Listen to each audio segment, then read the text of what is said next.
Karakoram anomaly ভূগোলের একটি দারুণ বর্তমানকালে চর্চার বিষয় কারাকোরাম অ্যানোমালি। আজকের এই ভিডিওতে আমরা জানার চেষ্টা করব কারাকোরাম অ্যানোমালি কী। পুরো বিষয়টা গল্পের মতো করে বোঝানোর চেষ্টা করছি।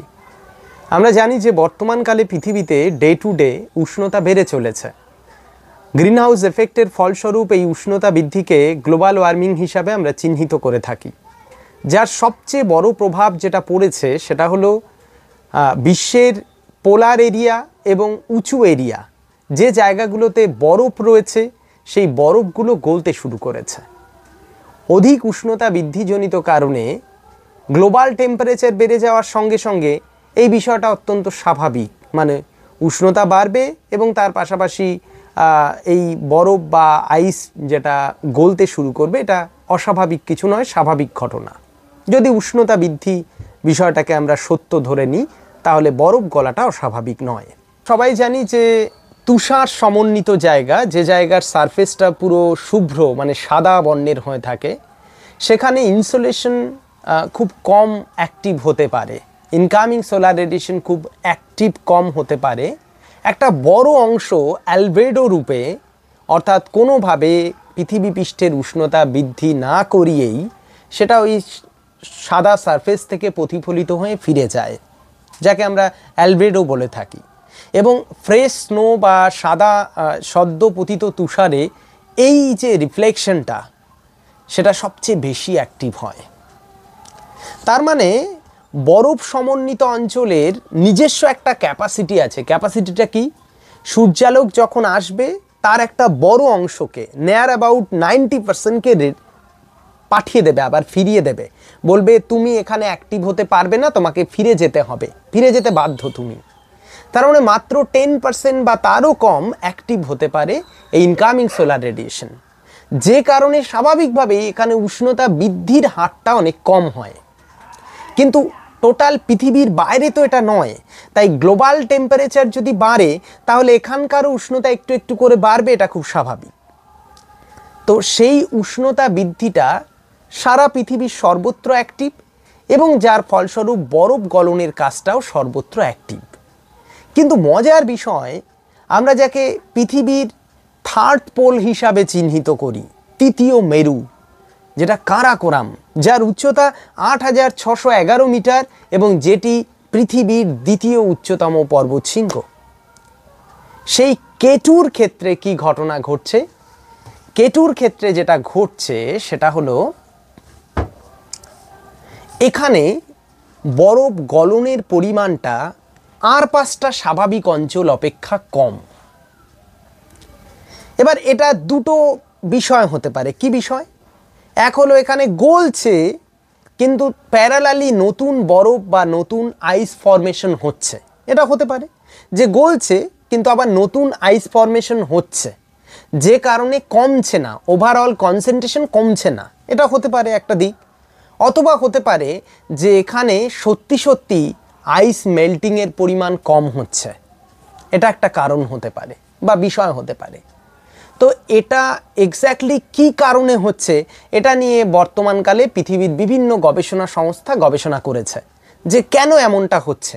চারপার্শ্বস্থ অঞ্চলের উষ্ণতা বৃদ্ধির পাশাপাশি তার সাথে সমন্বয় রেখে বরফও গলছে, কিন্তু এক্স্যাক্টলি এই কারাকোরাম রেঞ্জের বিস্তীর্ণ এলাকা জুড়ে এই বরফ গলনের পরিমাণটা কম কেন? ওয়াই? সেটা নিয়ে গবেষণা করতে গিয়ে আমেরিকার একদল গবেষক যেটা প্রমাণ করেছেন সেটা হলো এর মূল কারণ হলো ওয়েস্টার্ন ডিস্টারবেন্স, পশ্চিমী ঝঞ্ঝা। আমরা জানি যে ওয়েস্টার্ন ডিস্টারবেন্স মানে হলো ইউরোপিয়ান অঞ্চল, মানে ওই ভূমধ্য সাগরীয় অঞ্চল থেকে একটা বায়ু, যে বায়ুতে প্রচুর জলীয় বাষ্প থাকবে এবং আমাদের ভারতবর্ষের নিরিখে সেটা শীতকালে অনুপ্রবেশ করে। এই যে পশ্চিমা বায়ুরই একটা বিক্ষিপ্ত অংশ, যে অংশটা দেখা যায় যে ভূমধ্যসাগরীয় বেল্ট থেকে ক্রমশ আমাদের এই এশিয়া প্লাস এই আমাদের ভারতের নিরিখে উত্তর পশ্চিম প্রান্ত এবং এন্টায়ার যে হিমালয়ান বেল্ট, সেই বেল্টের একটা ওয়েস্টার্ন পার্টে একটা বড় ইম্প্যাক্ট ফেলে। এবং আমরা খুব সহজভাবেই জানি যে ভারতবর্ষে উত্তর পশ্চিম প্রান্তে শীতকালে প্রচুর বৃষ্টিপাত হয়, ইনফ্যাক্ট উত্তরাখণ্ডে একবার বন্যা হলো ম্যাসিভ রেইনফলের কারণে। এগুলো সবেরই পিছনে যে দায়ী সে হলো ওয়েস্টার্ন ডিস্টারবেন্স।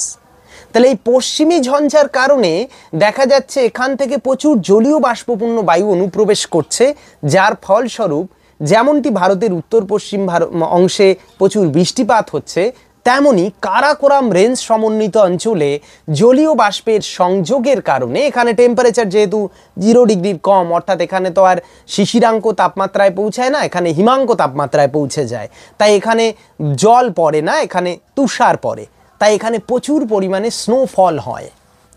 আর এই স্নোফলের কারণেই দেখা যায় এই জায়গায়, এই পার্টিকুলার প্লেসগুলোতে ডে টু ডে কি হচ্ছে, ডে টু ডে এই আইস মেল্টিং হওয়া সত্ত্বেও ওভারঅল আইস কনসেন্ট্রেশনের মাত্রা বেশি থাকছে।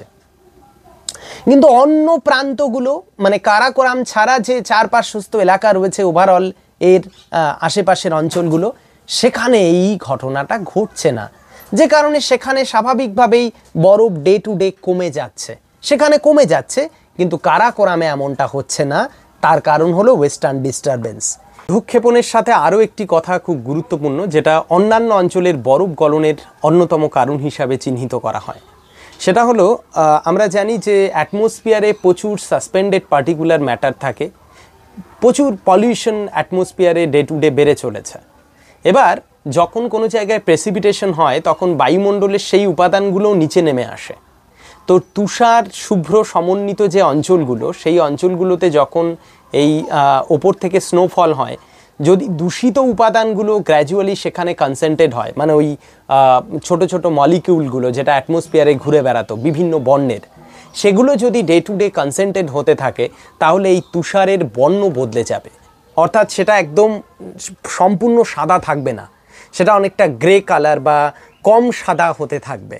তো যত এর এই সারফেসটা সাদা বর্ণটা যত ফিকে হতে শুরু করবে, তত কিন্তু এখানে আইস মেল্টিংয়ের মাত্রা বাড়বে, কারণ ইনকামিং সোলার রেডিয়েশন যেটা আসে তার এফেক্টিভ যে এরিয়া সেটা বা এফেক্টিভ রেট সেটা বাড়বে। কারণ আমরা জানি যে সাদা সারফেস হওয়ার কারণে এখান থেকে রিফ্লেকশন হয়ে চলে যায়, যে তাই জন্য এখান থেকে অ্যালবেডোর মাত্রা বেশি। কিন্তু বরফই অথচ সারফেস সাদা না হয়ে যদি গ্রে কালার হয়ে যায় বা কম সাদা হয়ে যায়, তাহলে কিন্তু এই রিফ্লেকশন রেটটা এতটা থাকবে না, কমে আসবে, যে কারণে দেখা যাবে যে কার্যকরী সৌর বিকিরণ অনেক বেশি ওখানে অ্যাক্টিভ হয়ে দেখা যাবে বরফ গলিয়ে দেবে। তাই এটা একটা ম্যাটার যেটা অন্যান্য অঞ্চলগুলো যেখানে বায়ুমণ্ডল দূষণের প্রত্যক্ষ প্রভাব পড়ছে এবং বরফের বর্ণ বদলে যাচ্ছে, সেখানে কিন্তু এই কাজটা ডে টু ডে হচ্ছে, যেটা কিন্তু গবেষণা প্রমাণ করেছে।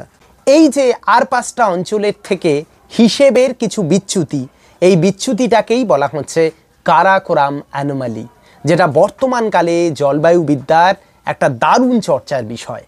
এবং সবাই আমাদের মনে রাখতে হবে যে green house effect plus global ওয়ার্মিংয়ের ফলে ডে টু ডে এই বরফ গলে যাওয়া এবং এই গলে যাওয়ার ফলস্বরূপ কিন্তু সমুদ্রের জলতল একটু একটু করে বেড়ে চলেছে এবং তার ইম্প্যাক্ট বিভিন্নভাবে পড়বে, যেমনটি হিমালয় থেকে শুরু করে পোলার রিজন থেকে শুরু করে আমাদের সমুদ্র জলতল বৃদ্ধি মানে উপকূলবর্তী অঞ্চল থেকে শুরু করে সর্বত্র তার ইম্প্যাক্ট পড়বে। তো সেটা তো খুব স্বাভাবিক বিষয়। এবং ওভারঅল এই কারাকোরাম অ্যানোমালি যেটা রয়েছে সেটা কিন্তু একটা আশার জায়গা, যে কিভাবে কি দারুণভাবে ওয়েস্টার্ন ডিস্টারবেন্স কারাকোরাম রেঞ্জ সমন্বিত এই এলাকায় বরফের গড় অনুপাতটা, গড় হিসেবটা একটা স্টেবল জায়গায় দাঁড় করিয়ে রেখেছে। তো এটাকেই বলা হয় কারাকোরাম অ্যানোমালি। কিন্তু অন্যান্য অঞ্চলগুলোতে ডে টু ডে বরফ কমে যাচ্ছে, যেটা আমাদের একটা দুশ্চিন্তার কারণ। তো এই ছিল আজকের ক্লাস, যেখানে সুন্দরভাবে বোঝানো হলো যে কারাকোরাম অ্যানোমালি আসলে কি। আমাদের ক্লাসরুমে, মূল ক্লাসরুমে গ্র্যাভিটি অ্যানোমালি বিষয়টাকে বোর্ড ওয়ার্ক করে সুন্দরভাবে করা হয়েছে।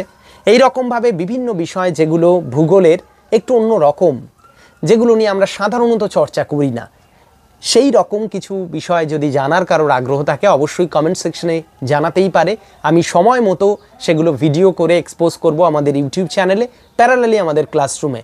তো দেখা হচ্ছে পরের কোনো ভিডিওতে এরকমই তথ্যবহুল কোনো না কোনো বিষয় নিয়ে। এবং সবাইকে অবগতির উদ্দেশ্যে বলে রাখি যে আমাদের ক্লাসরুম জিও টিউটোরিয়াল ক্লাসরুম, যেটা মূলত এসএলএসটির সিলেবাসকে বেস করে তৈরি করা, যেখানে আমরা অ্যাজ পার সিলেবাস প্রত্যেকটা ক্লাস করি, প্রত্যেকটা সাব ইউনিট ধরে পরীক্ষা নেই, এই রকম করে করে আমাদের ক্লাসরুমের কোর্স সাজানো রয়েছে।